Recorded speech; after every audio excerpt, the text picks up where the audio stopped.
Welcome once again, my friends, and thank you for stopping by to listen to an old storyteller.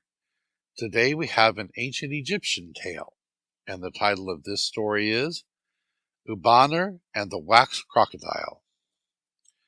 Now, this story describes an event that happened during the reign of Nebka, a king of the Third Dynasty. It was told by Prince Khafra to King Khufu. The tale tells of a magician named Ubaaner, meaning splitter of stones, who was the chief Kerheb in the temple of Ptah of Memphis, and a very learned man. He was a married man, but unfortunately his wife had fallen in love with a young man who worked in the fields. One day, the wife sent one of her maids to deliver a box containing a supply of very fine clothes to the young man. Soon after receiving this gift, the young man suggested to the magician's wife that they should meet and talk in a certain lodge in her garden. So she instructed the steward to have the lodge made ready for her to receive her friend. When this was done, she went to the lodge, and she sat there with the young man and drank beer with him until the evening, when he went on his way. The steward, knowing what had happened, made up his mind to report the matter to his master, and as soon as morning came, he went to Ubaaner and informed him that his wife had spent the previous day drinking beer with a young man. Ubaaner then told the steward to bring him his casket made of ebony, silver, and gold, which contained materials and instruments used for working magic. When it was brought to him, Ubaaner took out some wax and fashioned a figure of a crocodile 7 spans long. He then recited certain magical words over the crocodile and said to it, "When the young man comes to bathe in my lake, you shall seize him." Then, giving the wax crocodile to the steward, Ubaaner said to him, "When the young man goes down to the lake to bathe according to his daily habit, you shall throw the crocodile into the water after him." Having taken the crocodile from his master, the steward parted. A little later, the wife of Ubaaner told the steward to set the little lodge and the garden in order, because she was going to spend some time there. When the steward had furnished the lodge, she went there, and the young man paid her a visit. After leaving the lodge, he went and bathed in the lake.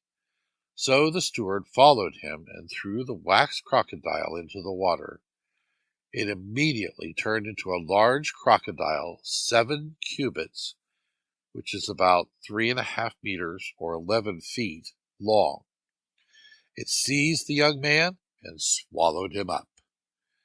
As this was unfolding, Ubaaner was visiting the king, and he remained with him for 7 days, during which time the young man was in the lake with no air to breathe.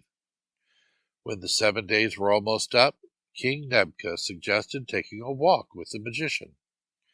Whilst they were walking, Ubaaner asked the king if he would like to see a wonderful thing that had happened to a young peasant. The king said he would, and the pair immediately set off walking towards the lake. When they arrived, Ubaaner uttered a spell over the crocodile and commanded it to come up out of the water, bringing the young man with him, and the crocodile did so. When the king saw the beast, he exclaimed at its hideousness and seemed to be afraid of it.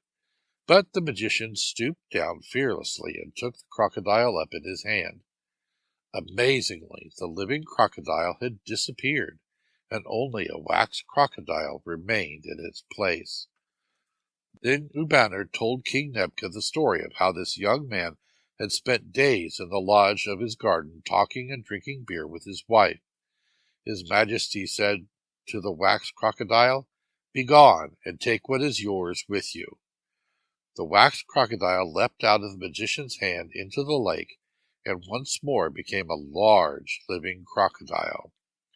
It swam away with the young man, and no one ever knew what became of it afterwards. Then the king commanded his servants to seize Ubaaner's wife. They carried her off to the grounds on the north side of the royal palace, where they burned her and scattered her ashes in the river. Once King Khufu had heard the story of Ubaaner and the wax crocodile, He ordered many offerings to be made in the tomb of his predecessor Nebka, and gifts to be presented to the magician. Thank you once again for listening to this story.